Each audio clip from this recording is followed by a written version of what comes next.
Hey guys, how's it going? It's 8-Bit Eric. 2021 is coming to a close. We've had a lot of games this year to play, but today I'm going to talk to you about my top 8 because I'm 8-Bit Eric Nintendo Switch games of 2021. Now, a good chunk of these I have physically, and I've played these live on my stream, and then there's a couple that I actually kept to myself and wanted to experience fully, and I have them digitally as well, so that's why they won't be in my hand. But we're going to get right into it. Keep in mind, as with any kind of list, your list might be completely different, so feel free to be completely triggered and call me wrong in the comments down below. And without any further ado, let's begin. So my number 8 game of 2021 is actually new Pokemon Snap. Now, it's no secret, I cannot get into Pokemon. I've been trying to get into Pokemon since I was in 7th grade when it first came out. I just can't do it. But I did play Pokemon Snap originally when it first came out back in the day on the Nintendo 64. So I was curious to see what was new and different with new Pokemon Snap. And I gotta say, it's a lot more fun in my opinion because it's a lot more laid back.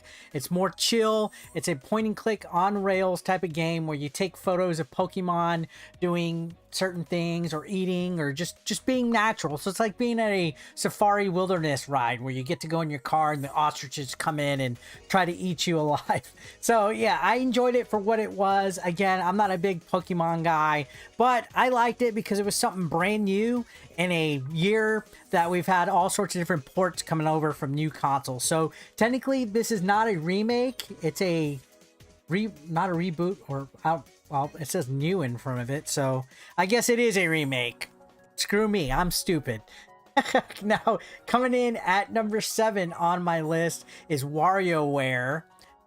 I absolutely love all the WarioWare series coming out, and the newest one was a lot of fun. It was just as crazy, just as zany, just as wacky as the ones that came up before it. So you play a collection of mini games. This time around there's a little bit of differences, like for example, you play as more than just Wario. You play as the different characters who have different abilities that limit the way that they're able to solve the mini games and stuff, and they go quickly. So it's like squeeze it, push it, pull it, dodge, and I love it. It has a good wacky sense of humor like all the other Wario games did in the past.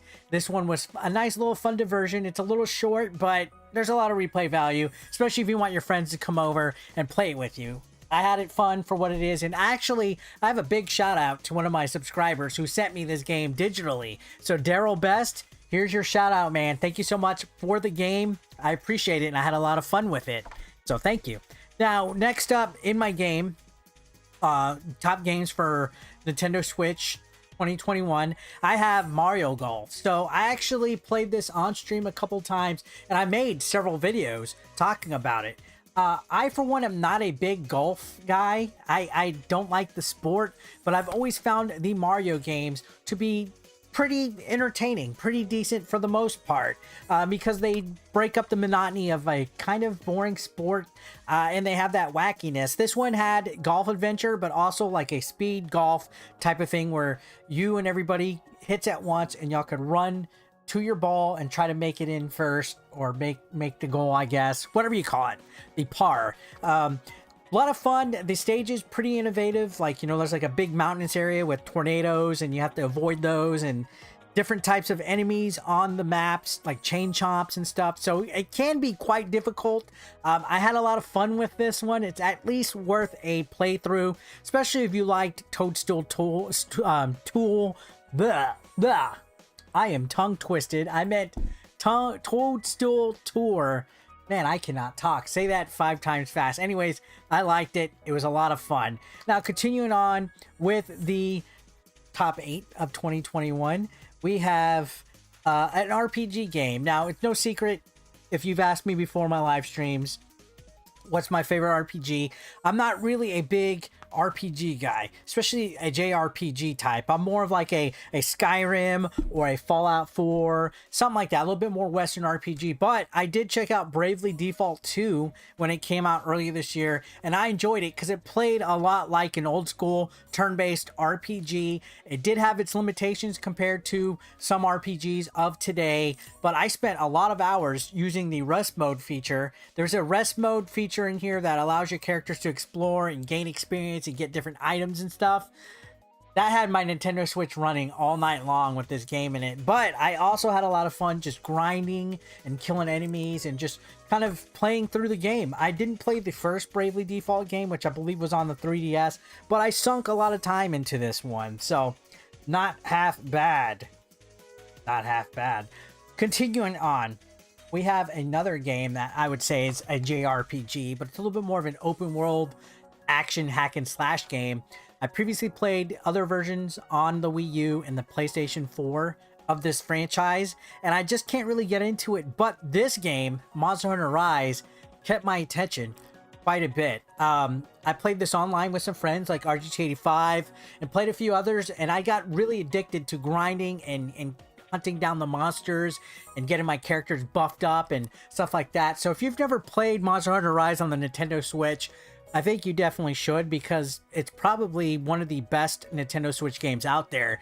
You usually worry when a third-party game makes a game for the Switch or a port or something like that, because you think the Switch is going to kind of chug along, because let's be honest, it's a little outdated as far as like the PlayStation 5 and Series X go, but this runs awesome. This looks awesome. I was impressed with the scope of this game on it, so check it out.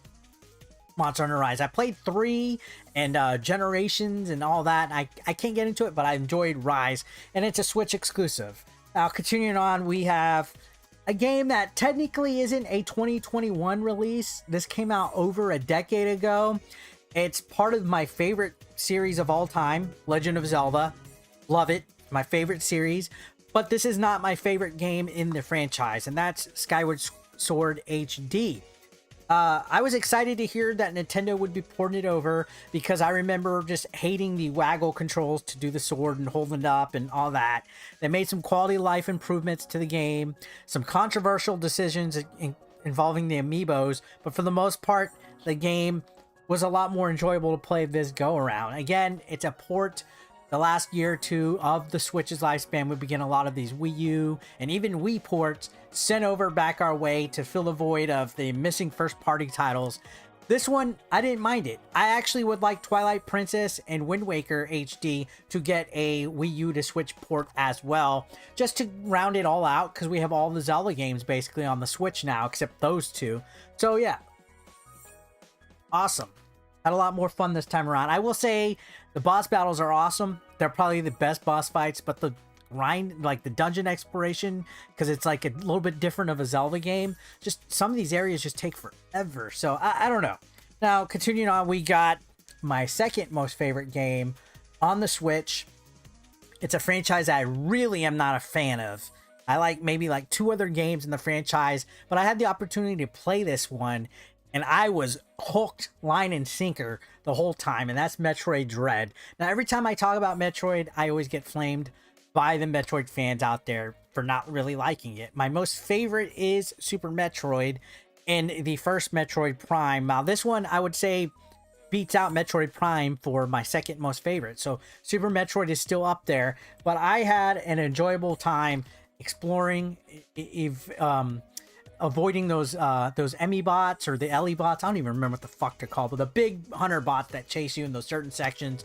The boss fights, my god, some of the toughest boss fights I've ever encountered in my life on this game, but a lot of fun. And I was lost, like typical Metroidvania, you know, when you first play something, you're just kind of like looking for something. It was easily a missing block in the underwater part. So there's like a part where you have to like change the water levels. It was a missing little block that I didn't even check. There was no indication that you had to do it.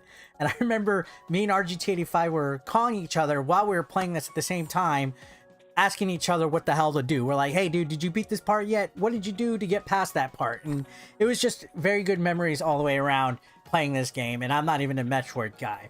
Now, last but not least, and before I get into it, I do have one honorable mention, Eastward. If you've not played it yet, it looks like an Earthbound type of game. Check it out. It's an RPG game. Eastward. Trust me, you will not regret it. Now, my last game, this one technically is another port too, and another game that came out a long time ago, Mario 3D World plus Bowser's Fury. Now, I'm putting this up there as my most favorite because it's multiplayer. You can play up to 4 people. It's a solid 3D Mario title, but Bowser's Fury on its own is an 8-hour adventure that I completely played through on stream. You play as Mario in an open world environment, and there's a big, huge, like, dark evil Bowser that's asleep. Every few minutes, he wakes up and attacks you, and you have to get these shine sprites that are scattered throughout the open world map. And you can also turn into a big giant cat and fight Bowser. And it was a lot of fun. It kept me hooked, and it makes me believe that Nintendo is going to be making an open world Mario game next, the next Mario game. So they like to kind of test things out a little bit. So there you have it, guys. That's my top 8 because I'm 8-Bit Eric, Nintendo Switch games of 2021.